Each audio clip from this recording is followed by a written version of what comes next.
وحدك لا تنادي فهبوا يا بني قومي أسود. Setiap orang ingin sukses, tapi apa itu sukses? Kebanyakan orang tidak sukses karena tidak mampu untuk mendefinisikan sukses itu apa. Semakin kita nggak mampu untuk mendefinisikan sukses itu apa, maka semakin kita sulit untuk mendapatkan sukses yang kita inginkan. Sebaliknya, semakin detail kita bisa mendefinisikan sukses kita yang kita inginkan itu apa, maka semakin kita mampu untuk mendapatkan kesuksesan yang kita inginkan. Detail is power. Detail adalah kekuatan. Maka kalau kita nggak mampu untuk mendefinisikan secara detail, maka kita akan sulit untuk menemukan apa yang kita cari. Pergilah menjemput sukses. Tapi saya tidak memberitahukan pesawatnya apa, jam berapa datangnya, pakai baju warna apa, pakai jilbab atau tidak. Lalu teman-teman pergi ke bandara untuk menjemput. Kira-kira pertanyaannya, apakah kita akan mudah untuk menjemput yang kita ingin jemput, si sukses tadi, jika kita tidak mengenal, jika kita tidak mengetahui apa ciri-ciri dari yang ingin kita jemput tadi? Apakah kita akan bisa ketemu dengan orang itu?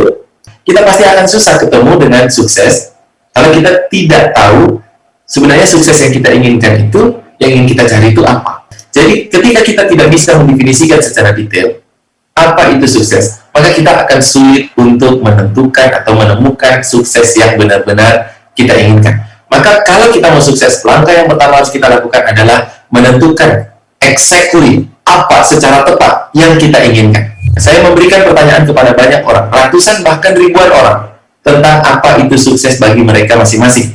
Lalu mereka memberikan jawaban kepada saya berbeda-beda. Ada yang mengatakan sukses itu kalau bisa begini, ada yang mengatakan sukses itu kalau sudah bisa begitu. Lalu ribuan jawaban itu saya rangkum. Itu ternyata bermuara kepada 7 indikator. Berarti kita bisa menamakan ada 7 indikator yang menunjukkan bahwa kita menjadi orang sukses. Pertanyaannya, apa sih indikator kita sukses? Karena inilah yang akan kita kejar dalam hidup kita. Yang pertama jawabannya adalah kaya. Kaya adalah salah satu indikator sukses. Walaupun kaya bukan satu-satunya indikator sukses. Tapi orang sukses harus kaya. Pertanyaan berikutnya tentang kekayaan ini, apa indikator orang kaya? Rasulullah SAW pernah mengatakan kaya itu di sini, di hati. Kaya itu tidak dilihat dari berapa omset yang kita dapatkan, kaya juga tidak dilihat dari berapa pendapatan yang kita dapatkan. Kaya adalah passive income lebih besar daripada gaya hidup.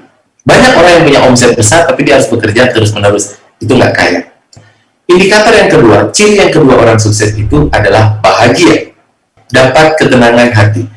Jangan pernah kita berpikir, kalau kita kaya, kita pasti otomatis bahagia. Belum tentu. Kaya itu simbolnya mendapatkan. Bahagia hanya bisa didapatkan ketika kita memberi. Senang dan bahagia itu dua hal yang berbeda. Ketika kita mendapatkan sesuatu, kita senang. Tapi senang, jangka waktunya pendek. Dan berikutnya kita akan pengen sesuatu yang lebih tinggi lagi. Kesenangan itu nggak ada habisnya. Senangan itu penuh dengan pengejaran. Berbeda dengan bahagia. Bahagia itu cirinya adalah hati yang tenang.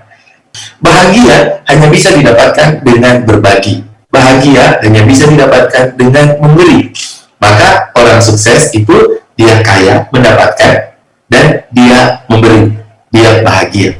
Yang ketiga indikatornya adalah sehat. Jadi orang sukses itu indikatornya adalah fit, sehat. Tidak sakit-sakitan, tidak keluar masuk rumah sakit, tidak mudah untuk sakit. Yang keempat, sukses itu adalah tercapai cita-cita. Ketika kita bisa tercapai apa yang kita inginkan, selalu kita inginkan, maka itu indikator sukses juga. Yang kelima, indikator sukses adalah bermanfaat bagi orang lain. Yang keenam adalah menjadi orang baik kepada semua orang. Teman-teman semuanya, ciri orang sukses itu salah satunya adalah pasti punya banyak haters, pembenci. Kalau teman-teman nggak punya haters, teman-teman bukan siapa-siapa. Orang sukses itu pasti banyak orang yang membenci. Orang-orang yang menjadi haters itu bukan orang-orang yang buruk. Mereka adalah anugerah yang Allah berikan kepada kita yang pengen sukses. Para haters adalah orang-orang yang bekerja 24 jam, mengintai kita, melihat pergerakan kita. Mereka menjaga kita ketika kita mulai bengkok, mulai miring-miring, mencong-mencong, jalannya mulai nggak lurus, mereka akan mulai bersuara, mereka mulai berbicara, nyakitin hati kita agar kita lurus lagi. Jadi sebenarnya haters itu adalah anugerah. Semua orang sukses di bidangnya punya haters. Nabi Muhammad punya haters nggak? Ada haters Nabi Muhammad, tetangganya sendiri. Setiap Nabi Muhammad lewat depan rumahnya, dia selalu meludahi, melempari pakai makanan, melempari pakai kotoran. Dia selalu mengatakan Nabi Muhammad itu pembohong.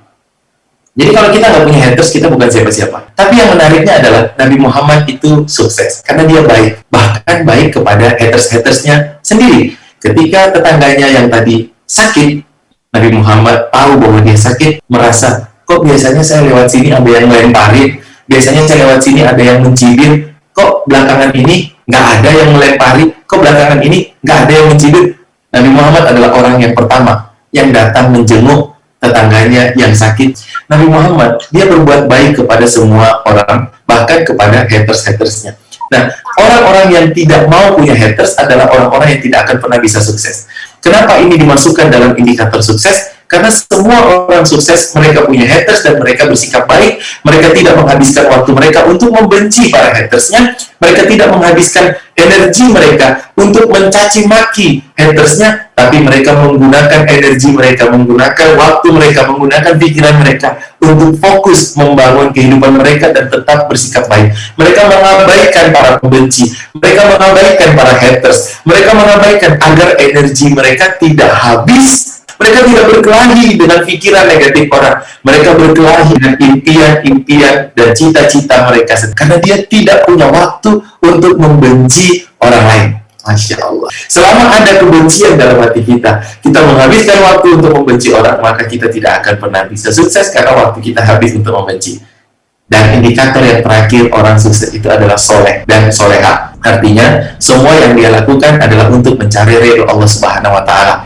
Maka teman-teman semuanya, kita harus memiliki ketujuh hal ini dan tidak boleh ada yang tidak kita miliki. Jadi misalnya, boleh nggak kaya tapi nggak bahagia, boleh nggak kaya tapi nggak soleh, boleh nggak kaya tapi masuk keluar rumah sakit, boleh nggak sehat tapi kere, boleh nggak soleh tapi nggak punya manfaat,